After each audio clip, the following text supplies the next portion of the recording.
Shalom, damn it, this is Rabbi Sol Solomon taking you away from the goyishness of this holiday time and bringing you back to Jewishness and joy as we are here on Dave's Gone By. It's 11:30 in the morning on this Saturday, and hopefully if the telephones are working correctly, we have with us a guest. She is an actress. She is a writer. She is also a filmmaker and sounds like a very, very fun person to talk to. And I thought, hey, I like talking to fun people and also people who are creative and write books, because I can't write anything more than like a sentence. And then I get bored and then I need a snack and maybe a nap. But this person has written novels. Her name is Lindy S. Hudis. Hudis. She is on, hopefully, the telephone with us as we speak. Lindy Hudis, are you there, and can you hear me? Shalom. Hello? Hello, Lindy Hudis?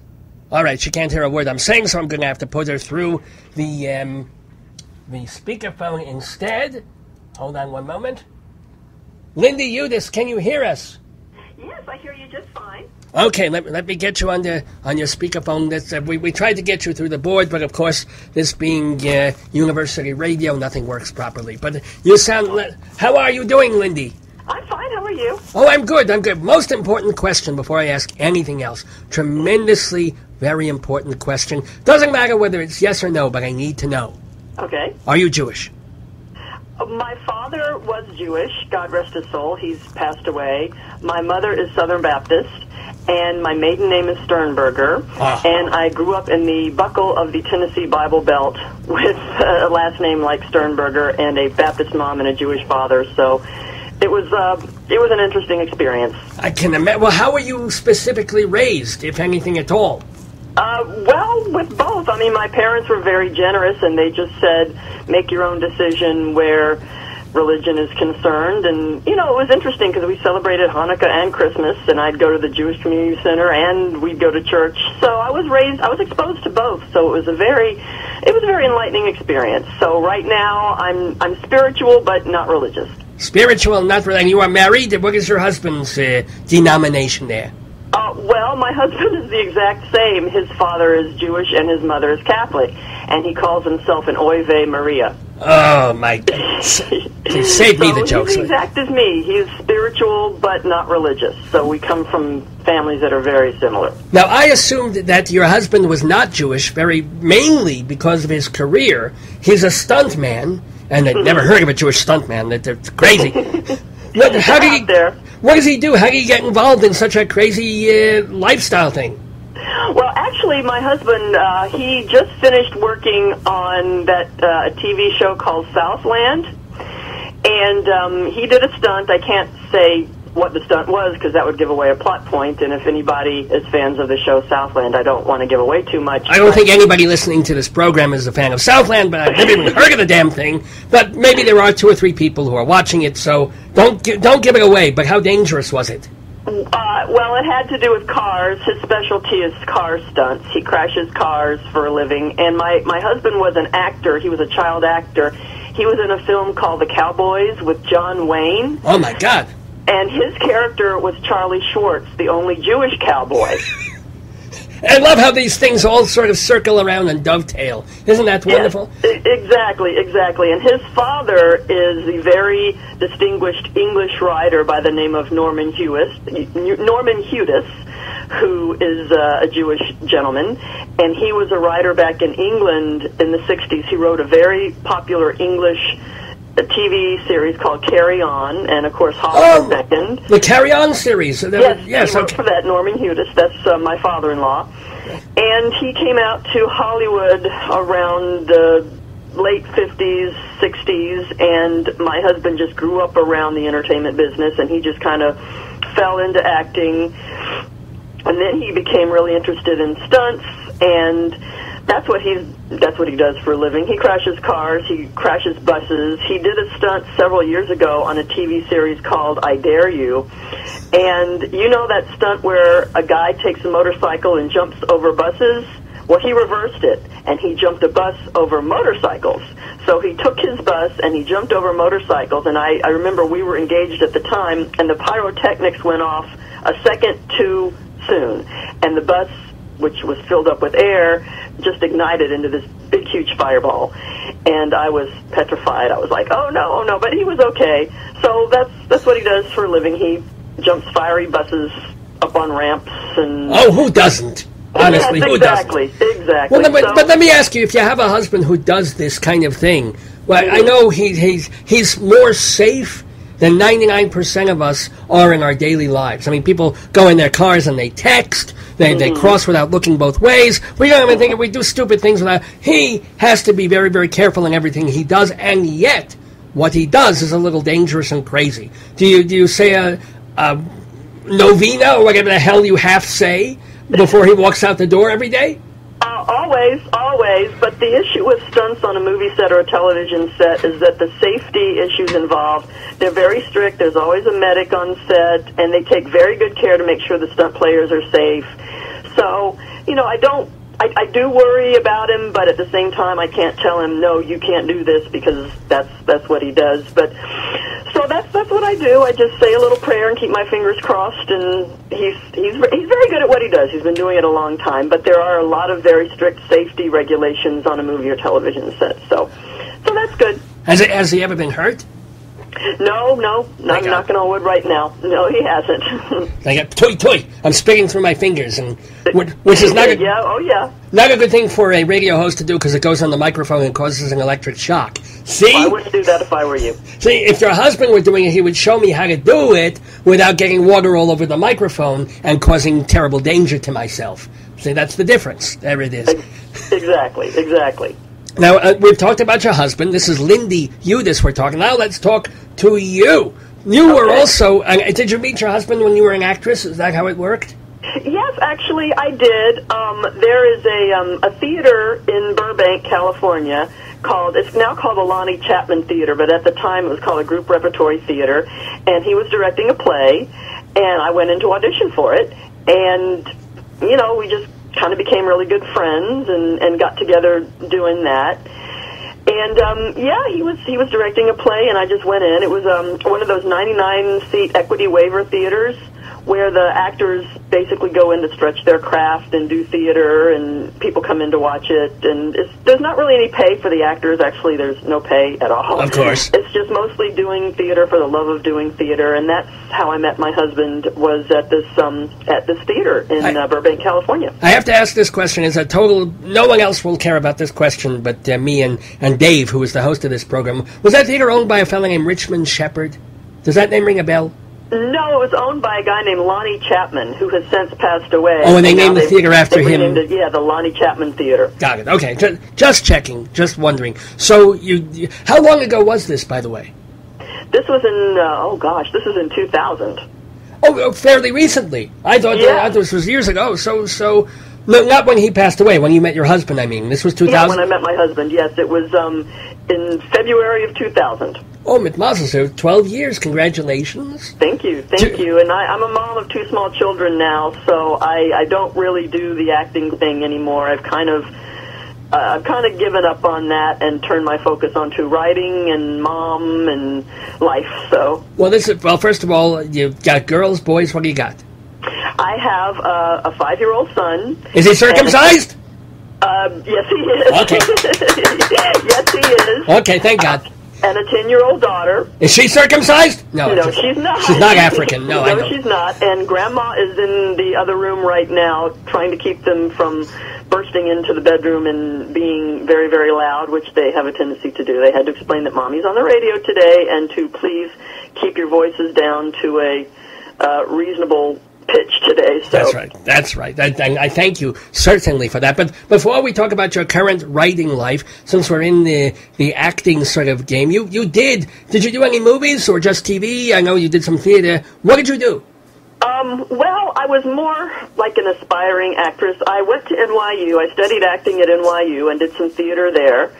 And then I came out to Los Angeles around 92 to pursue my fortune, and I worked on a soap opera called Sunset Beach. It's not around anymore, but I had a recurring role on that as a nosy TV reporter. And I didn't really do a heck of a lot. I did some commercials, I did some theater. I didn't really do too much, and I turned my focus to writing. And all right, wait. Hold on. I'm sorry. One thing that you don't mention, it's in your bio, so I've got to ask about this. Okay. You did a Married with Children? I did. That was my first job in Hollywood. I played a bimbo.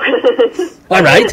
It was my very first job in Hollywood, and they needed girls scantily clad in dresses and high heels and big earrings and big hair to just kind of dance around in a scene. And I didn't have any lines.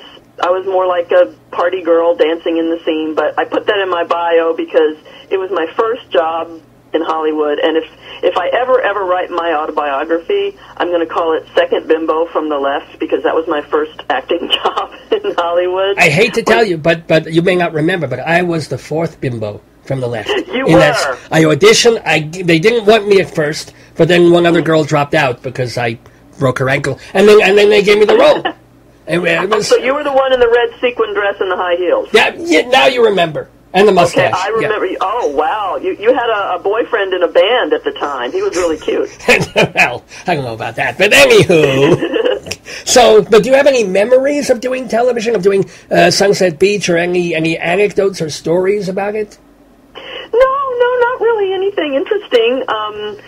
The cast of Married with Children were all really nice and friendly, and the people that did Sunset Beach were really nice and really friendly. I remember the day I was there to shoot Sunset Beach, Aaron Spelling produced it, and I was walking around NBC Studios, and I got lost, and I turned a corner, and I am face-to-face with Aaron Spelling's son. I forget his name, but he was very friendly, and I said, "Oh, I'm sorry, I'm lost. Where am I supposed to go?" And he said, "You're supposed to go so-and-so, so-and-so," but I just remember almost banging right into Aaron Spelling's son. Actually, that was... And just being really like, "Oh, I'm so sorry," but he was very friendly and very nice. So I wish I had some gossip, but I don't really have...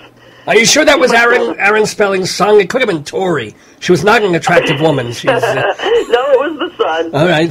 I don't remember his name, but he was nice. He was friendly. I wish I had more gossip and dirt, but I don't really have any. Okay, it doesn't have to be gossip, but it could also be like nice memories of famous people that you ran into. Yeah, nice memories of famous people. The scene I was in when I did Married with Children, Ted McGinley and Ed O'Neill were in the scene, and they both introduced themselves to us and were incredibly down to earth and very helpful. And I didn't meet any of the other girls. Well, actually, Christina Applegate was in the scene that we were in, and she was friendly and helpful. So it was a positive experience. I wish I'd have done more, but I got married and had my kids and decided to focus on writing. And I've written a book. I have another book that should be coming out in 2013 called City of Toys. Yes. And that is fiction as well as Crashers. It's fiction, but it is inspired by my life as an aspiring actress in Hollywood. But it's a fictionalized, dramatized account of 4 girls who are all aspiring actresses, and they're going after their dreams, and sometimes it's not always pleasant, the situations they encounter, and that should be out in 2013. But I have a website, and I'll have all that information on there. And that book is finished. It's at the publisher, but it hasn't been released yet. You finished that. Exactly. It's at the publisher, just hasn't been released. But the book that is released that people can read now is called Crashers. What is that about? Crashers. Well, my website is crashersbook.com, and Crashers is a fiction. Again, a fiction inspired by actual events, but it is about a trio of young people who stage car accidents to collect insurance money. And I was inspired to write this book because I myself was a victim of insurance fraud, and I was in a very minor fender bender back in the 90s. And this was a very minor incident, and one of the parties involved decided to sue, saying that they had all these crazy serious injuries, which, of course, they didn't have. And I was inspired to write this, and in my research, while researching this novel, I realized that according to the Insurance Research Council nationwide, in the United States, there's over 10 million auto, truck, and bus accidents that are reported each year. And usually 1 in 5, that's 20%, are estimated to be of staged or questionable origin. So I was inspired to write Crashers, which is a cautionary tale about the world of auto insurance fraud. Well, it is a lucrative. Oh, go ahead. Yeah, no, let me ask about your specific incident in which so in other words, they purposely, it isn't like someone has a minor car crash and they think, oh, I better put a brace around my neck so I get insurance money. This is people who actually cause minor crashes in order to start faking it? Well, no, it was a minor fender bender, and it was an accident where one of the parties it wasn't even an accident. It was like a bump, and basically I was at a stoplight, and I was going through my purse or something, and I rolled forward, and my bumper bumped the bumper of the car in front of me.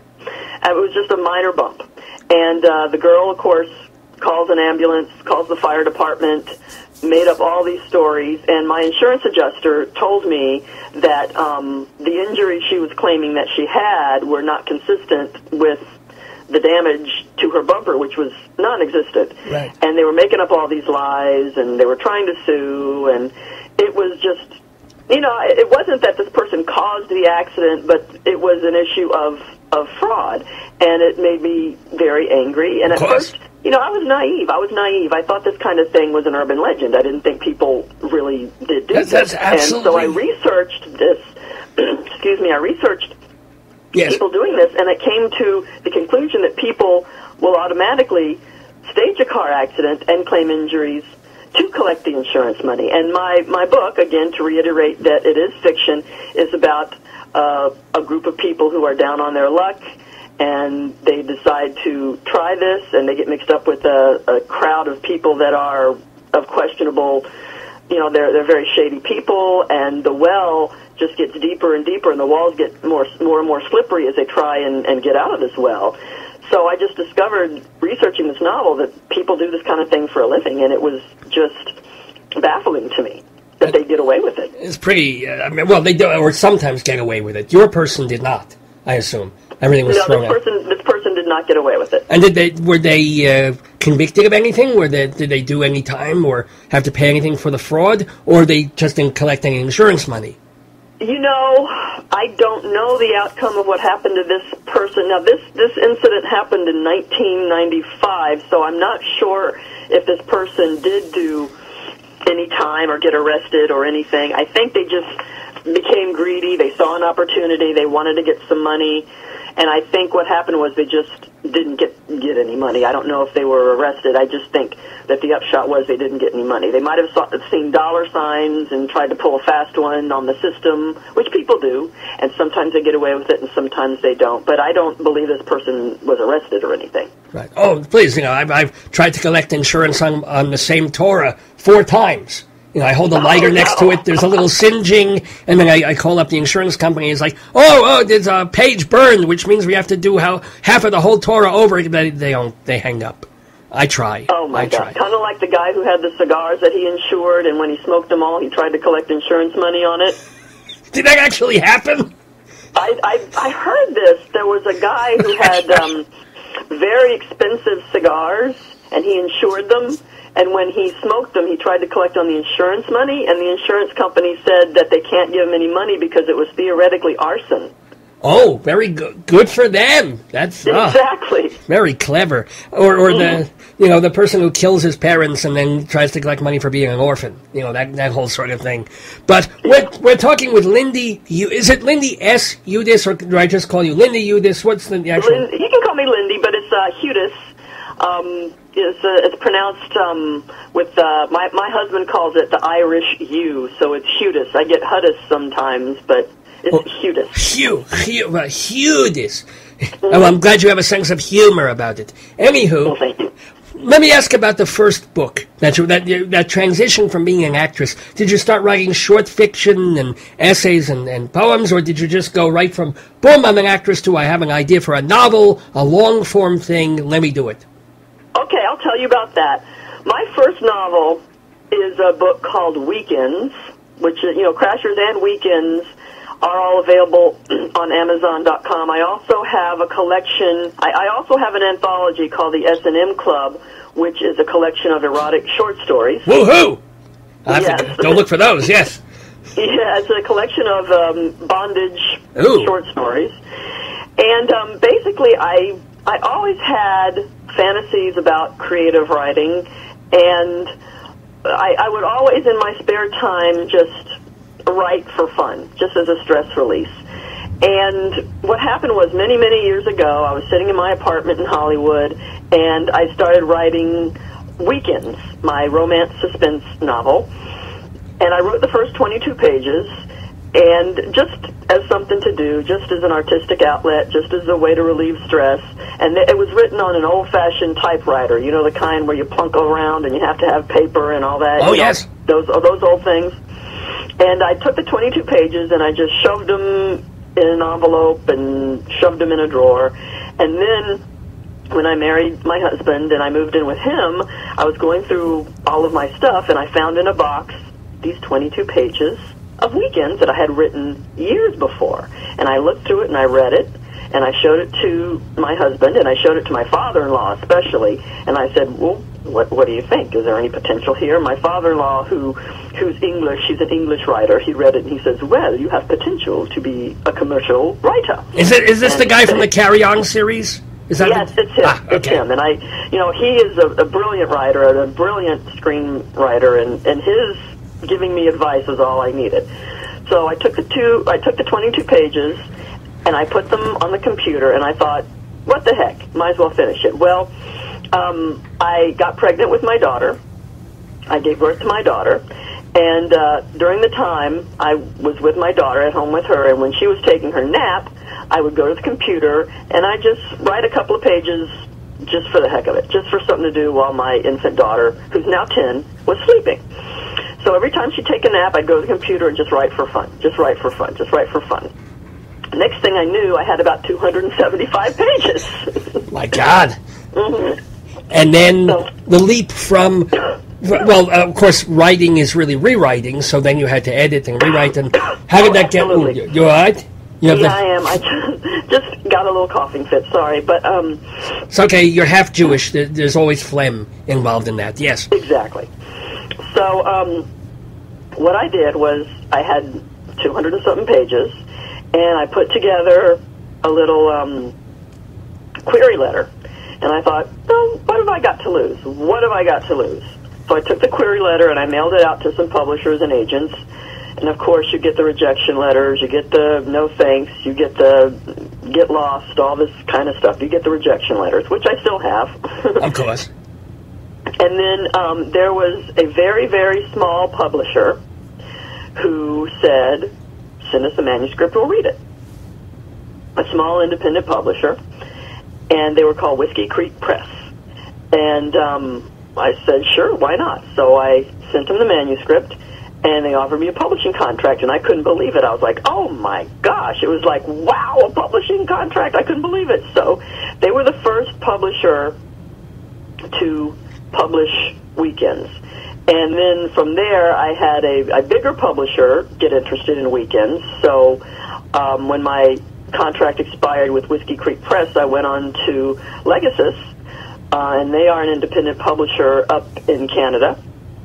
Okay. And Betty Young's books published Crashers, and Betty Young's is a very dynamic lady. She's in San Diego, and they're both independent publishers, which I like. I like the idea of that because they're very hands-on with their authors. They're more like friends than publishers. Lovely. And that's what happened. I just kind of fell into it. Can I ask, since it's not self-publishing, but at the same time it's not like having, Harper Collins or whatever they call themselves these days. So what is the run of a book? Is it 1,000, 5,000? Are they now able to just do like 200 at a time because of the way publishing is? What's a run? Now, well, it depends. I mean, there's good, strong, smaller publishers everywhere. And there's also e-books, e-publishing, which you can sell as a download. For example, my erotic short story anthology is sold as a download, Kindle. People have the Kindle e-book readers. And a lot of people like e-books. I don't know if e-books are going to replace paperback books like people say they're going to, because some people just like to curl up with a good book and not with their with a Kindle. Right. But there are a lot of good smaller publishers out there. I mean, there's the big New York houses, which are impossible to get published with unless you're a celebrity or a porn star or something like that. If you're Tracy Lords and you want to write about what being a porn star is like, then you'll get a New York publisher. But if you're right, I got with them because usually they have a print on demand, which is a technology. The print on demand technology allows publishers to publish books without going broke. For example, when a book is ordered, the book is printed out, which is the print on demand technology. But with Betty Young's, they did a run of about 2,500, and nice. Yeah, and I did a book signing up here. I did a book signing on in several bookstores, and the bookstores carry them. But for the most part, a lot of people are ordering books off of Amazon, and they are also ordering ebooks to go onto their Kindle. And like I said, I don't think ebooks are going to take over paperback, but a lot of people do enjoy that. And the print-on-demand technology is good, too, because it gives authors who wouldn't otherwise have a shot at being published a fair shot. And a lot of these smaller publishers do use that technology. And actually, I have to say, if you're dealing with erotic fiction, Kindles are good for one-handed reading. Much easier than a book. You have yes, they are. Hold open with two. No, I have to. I'd forgotten, or I didn't know about this whole erotic S&M. When the hell did? I mean, are you in that lifestyle? Where did that come from? Or did a publisher say, "We'll print it if you write it"? Well, no. One of my publishers, Legacy, does have an erotic division. Right. And I used to. This is years and years ago. I worked as a submissive at a house of bondage here in Los Angeles. Good God! All right. This was years and years ago, and so. Wait, do you remember me? I was the guy in the red dress and the mustache. Yes, you were the one. You were the one. And, oh my God! I didn't work there very long. It was more of just to get the experience, and I don't think it's around anymore. This is years and years ago. And I thought I'd write some short stories that were inspired by when I used to work at a bondage and discipline house as a submissive. And I don't really do that anymore. I'm not really into that lifestyle anymore. It's just, my husband and our kids. And so I just got inspired. Little things inspire you to write. So that was one of the things that inspired me. Good. How long were you working there? Oh, gosh. Not long at all. Maybe about 6 weeks, a month, 6 weeks. Was it what you expected? Well, people, excuse the pun, but everybody was, quote, gentle with me because I was one of the new people. Okay. But it wasn't sexual at all. It wasn't sexual at all. It was mostly guys and girls that came in and just, a lot of the business, though, were the dominatrixes. Those are the ones that had a lot of the business. And most of the people that came in there just wanted to know what it was like to tie somebody up or spank somebody, and that was me. But I didn't get a lot of the business because I wasn't one of the dominatrixes. They were the ones that people wanted to be dominated, and that wasn't what I was. I was just a sweet, innocent little sub that walked around in my white dress. Good God. All right. All right. I don't... Fine, cool, good. But you had to take this experience, and then, even though it was non-sexual while you were doing it, you had to make it erotic for fiction somehow. Exactly. You embellish things when you write fiction. You embellish things for dramatic purposes, and that's what I do when I write fiction. I'll take something from my life that's mundane or not quite so mundane or not what people would expect, and I embellish it for dramatic and fictional purposes to entice the reader. Well, I do that with my sermons. If I feel they're going boring, I'll add 2 stewardesses and a jar of baby oil. And suddenly, everybody wakes up. They love the sermon. They're wide-eared for 5 minutes. And then I sneak in the biblical stuff. It works. Oh, good. I think that's a good idea. So, just want to remind everybody that we're talking to Lindy Hudis. Mm-hmm. What is your website where people can download your hot, sexy S&M fiction, as well as find out how to buy Crashers and Weekends and all your other writing? Well, my website is crashersbook.com, And on that website is a link to my Amazon page where you can find out more about weekends and Crashers and the S&M Club and anything else. But it's crashersbook.com, and it is sold as an ebook and as a paperback. An ebook and a paperback by Lindy Hudis, Hudis. Just a couple of quick more questions for Lindy before we have to let you go. You also shot a short movie? Is that true? Yes. Many years ago, my husband and I got together and we shot a short film called The Lesson. And oh my God, is this an erotic S&M short film? No, it's not. It's more of a morality tale. It's like 11 minutes, and we shot this back in, 98, 99, and it did the film festival circuit. It showed at the Seattle Underground Film Festival and Cine Nights here in L.A., and I want to download it onto YouTube, but I haven't gotten around to it yet. And it's called The Lesson, and it's about a lady who is very abusive to a young college girl who comes over to her house to clean her house because she's a college girl and she's earning extra money. And it turns out that the college girl's fiance is the mean lady's boss. So it's a morality tale that you should always be nice to people because you never know.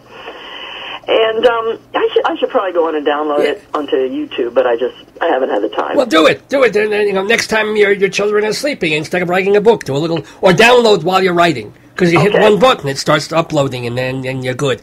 And my other question is, I have to ask, because Dave, who is the host of this radio program, is an alumnus of New York University. And we'd just love to hear some of your memories of going to NYU, being what, in the early 90s? I graduated in 91. I didn't know Dave went to NYU. Wow, that's amazing. It was almost a decade before then, but yes. NYU was fun. I mean, you have to understand, I grew up in Germantown, Tennessee, and all my life I've wanted to go to New York. I wanted to go to New York. I kept saying, I'm going to go to NYU, I'm going to go to New York, I'm going to go to New York. I had posters of New York City all in my room, and I went up to NYU to audition for Tisch School of the Arts as a drama student, and you have to audition before you can get into Tisch.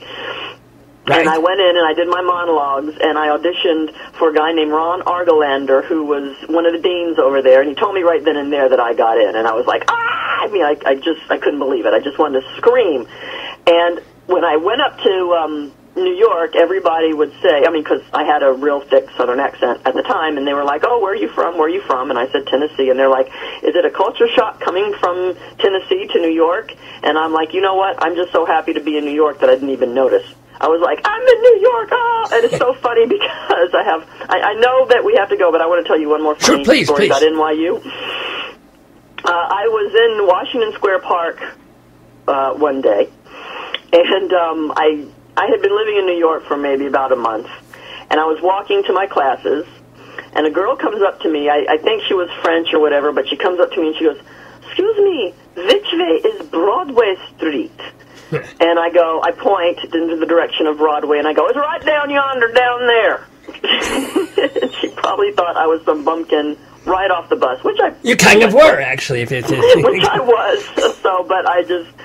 She was asking me for directions, a kid from Tennessee walking around Washington Square Park. But it was so much fun. New York City is such an amazing place. Well, it has been an amazing time talking with you, Lindy S. Hudis, or Lindy Hudis, I should say. Likewise, sir. And check out her books, Weekends, Crashers, plus the hot bondage fiction, plus all the other stuff that she's writing. It's crashersthebook.com, am I right? Crashersbook.com. Crashersbook.com. Lindy Hudis, thank you so much for joining us on this. I'm also on Facebook and Twitter, so if you want to contact me on Facebook, just type in Lindy S. Hudis on Facebook. Lindy Hudis, Hudis, on Facebook and Twitter. Probably still have a MySpace page. For all I know, you have a Wang computer somewhere also. Probably do. And an abacus. Anyway, thank you very, very much. It's been absolutely delightful talking to you. And happy holidays, whichever ones you're half sort of celebrating.